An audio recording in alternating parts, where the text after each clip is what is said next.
ராஜாங்கத்துக்கிட்ட சொல்றாங்க அவங்க தம்பி குமிழி ஏலத்தோட்டத்துல தொழிலாளர் பிரச்சனைன்னு போன் வந்துச்சுனே. சமாளிக்கிற முடியும், சமாளிச்சு பாருங்க.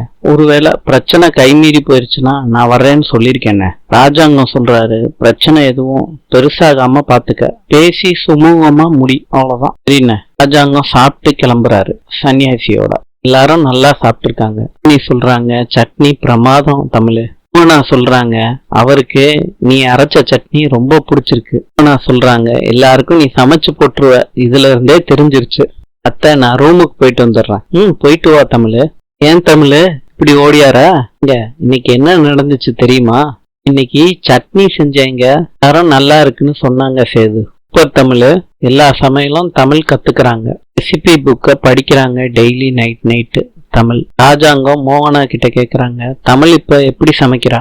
சமைக்கிறாங்க, கூடிய சீக்கிரத்திலேயே விருந்து சாப்பாட்டுக்கே ஏற்பாடு பண்ணிடுவா. நல்லதுன்னு ராஜாங்கம் சொல்றாரு. வீட்டெல்லாம் தூங்காம தமிழ் சமைச்சுக்கிட்டு இருக்காங்க.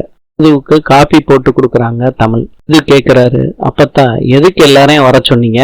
தமிழ் இந்த வீட்டுக்கு விருந்து சமைக்கணும்னு நான் சொன்னேன்ல, அது விஷயமா தான் வர சொன்னேன். நாளைக்கு ஞாயிற்றுக்கிழமை மதிய சாப்பாட்டுக்கு தமிழ் தான் சமைக்கணும். இத சொல்றதுக்கு தான் எல்லாத்தையும் வர சொன்னேன். நாளைக்காவது ஒழுங்கா சமைச்சு போட பாரு தமிழ். எனக்கு நீங்க 10 நாள் டைம் கொடுத்தீங்க, நாளையோட 8 நாள் தானே ஆகுது. இது கத்துக்கிட்டதை வச்சு சமைக்க சொல்லு தமிழ.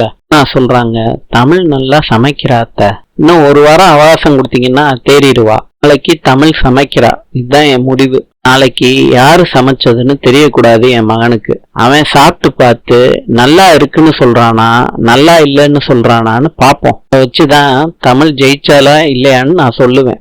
போய் அவங்கவுங்க வேலையை பாருங்க. நான் சொல்றாங்க தமிழ் கிட்ட, இத்தனை பேத்துக்கு சமைக்க முடியும்னு யோசிக்காத, உன்னால சமைக்க முடியும்னு நம்பி ஆரம்பி, ஜெயிச்சிடலாம். இன்று உக்ரைனின் நாணயம் ரூபில். நாளை சந்திக்கலாம்.